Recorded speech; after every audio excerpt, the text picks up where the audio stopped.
ഇത് അവർ റിയൽ ആയിട്ട് ആ ഷേപ്പിൽ നിർത്തിയായിരുന്നു? ഇത് റിയൽ ആയിട്ട് നിർത്തിയിട്ടില്ല, പാച്ച് ആയിട്ട് ഷൂട്ട് ചെയ്തിട്ടുണ്ടായിരുന്നു. ആക്ച്വലി ഇതൊരു 20 പ്ലേറ്റോളം ഉണ്ടായിരുന്നു ഇത്. അത് നമ്മൾ അറേഞ്ച് ചെയ്ത് ഓൾമോസ്റ്റ് ഈ ഷേപ്പിൽ തന്നെ നിർത്തി ലൈൻ വരച്ചിട്ടുണ്ടായിരുന്നു. ഫസ്റ്റ് ലൈൻ വരച്ച് ഓരോ പ്ലേറ്റ് ആയിട്ട് എക്സ്പോസ് ചെയ്ത് തന്നു. പിന്നെ നമ്മളിവിടെ എല്ലാം ഒന്നിച്ച് കോമ്പോസ്റ്റ് ചെയ്യായിരുന്നു. ഇവിടെ ഈ ആ ഓടുന്ന പോർഷൻ അത് ഓരോ പ്ലേറ്റിലും ഓട് വരുന്നു അല്ലേ? ഇത് ഓരോ പ്ലേറ്റിലും ഓടുമായിരുന്നു. ഇതൊരു 1000 പേരുണ്ടായിരുന്നു ജൂനിയർ ആർട്ടിസ്റ്റ് തന്നെ.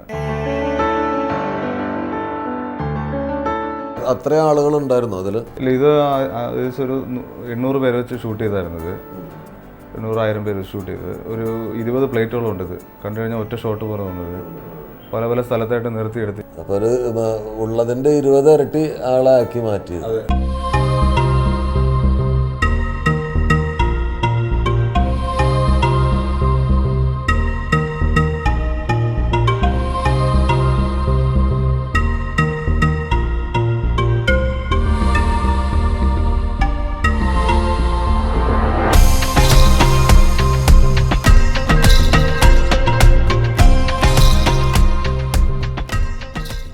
ഇതൊരു ആട്ടയുടെ പരസ്യമാണിത്. ഇതിലിപ്പോൾ കാണുന്ന ഈ ബാക്ക്ഗ്രൗണ്ടിൽ കാണുന്ന മലകൾ എല്ലാം കോമ്പോസ്റ്റ് ആണ്, ഒന്നുമില്ല. ആക്ച്വലി ഫോർഗ്രൗണ്ട് കാണുന്ന ഈ ടോണും ഗ്രീൻ വരെ ഉള്ളൂ, അതുവരെ ഉള്ളു. അതിന് എല്ലാം ക്രിയേറ്റഡ് ആണ്.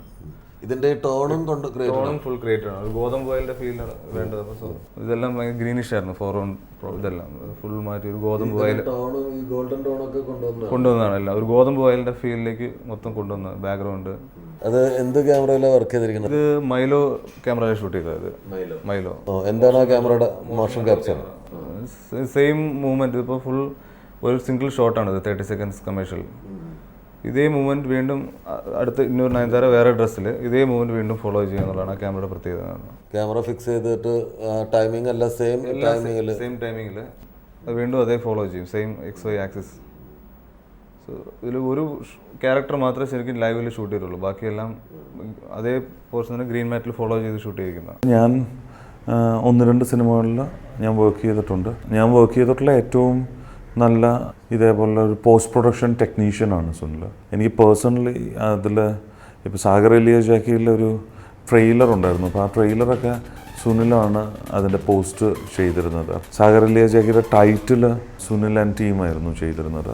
അപ്പോൾ ഞാൻ വർക്ക് ചെയ്തിട്ടുള്ള one of the most finest post production technician ഒരാളാണ്. കാര്യം എന്ന് വെച്ച് കഴിഞ്ഞാൽ അത് ഐ വുഡ് സേ ദാറ്റ് ഇപ്പം നമ്മൾ ബോംബെയിലൊക്കെ സുനിൽ ഒരു 100% മലയാളിയായിട്ടുള്ള ചെന്നൈയിൽ വർക്ക് ചെയ്യുന്ന ഒരു ടെക്നീഷ്യനാണ്. അപ്പോൾ നമ്മൾ പലപ്പോഴും ബോംബെയിലൊക്കെ കാണുന്ന പല ടെക്നീഷ്യൻസിലുമൊക്കെ വളരെ സുപ്പീരിയർ ആയിട്ടുള്ള നമ്മുടെ നാട്ടുകാരനായിട്ടുള്ള ടെക്നീഷ്യനാണ് സുനിൽ. നേരത്തെ നമ്മൾ കണ്ടത് സ്മോക്ക് SD സ്റ്റാൻഡേർഡ് ഡെഫിനിഷൻ എന്ന സിസ്റ്റമാണ്. ഇത് സ്മോക്കിൻ്റെ ഏറ്റവും ലേറ്റസ്റ്റ് വേർഷനാണ്. സ്മോക്ക് 2K എന്നാണ് ഇതിൻ്റെ പേര്. എന്താണ് സ്മോക്ക് 2Kക്കും സ്മോക്ക് SD-ക്കും തമ്മിലുള്ള പ്രധാന വ്യത്യാസം? SD എന്ന് പറയുമ്പോൾ നമുക്ക് അതിൻ്റെ ഔട്ട്പുട്ട് TV യിലേക്ക് മാത്രമേ എടുക്കാൻ പറ്റുള്ളൂ. TV version 720x576.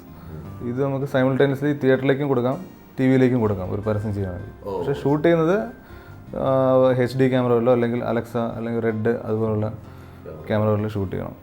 ഇത് കഴിഞ്ഞാൽ output simultaneously theatre and TV രണ്ടിനും കൊടുക്കാം. ഇതിൽ മറ്റേ SD-യിലുള്ളതിനേക്കാൾ കൂടുതൽ എഫക്ട്സ്, സ്പെഷ്യൽ എഫക്ട്സ് അങ്ങനെ എന്തെങ്കിലും കൂടുതലുണ്ടോ? എഫക്ട്സ് ഇല്ലാതെ 2K ഗ്രേഡ് ചെയ്യുമ്പോൾ അതിന് ആവശ്യമായിട്ടുള്ള സപ്പോർട്ടിങ് ഇപ്പോൾ LUT ലുക്കപ്പ് ടേബിൾ എന്നൊക്കെ പറഞ്ഞിട്ട് ഇപ്പോൾ 2Kയിൽ സാറിന് ഇപ്പോൾ അലക്സയിലൊക്കെ ഷൂട്ട് ചെയ്യുകയാണെങ്കിൽ അതൊരു ലോക്ക് ഫയലായിട്ടായിരിക്കും വരുന്നത്. ലോക്ക് മീൻസ് ഗ്രേഡ് ഇല്ലാതെ ഒരു ഡീസാച്ചുറേറ്റഡ് ഫുട്ടേജ് നമുക്ക് ഒറിജിനൽ കിട്ടുന്നത്.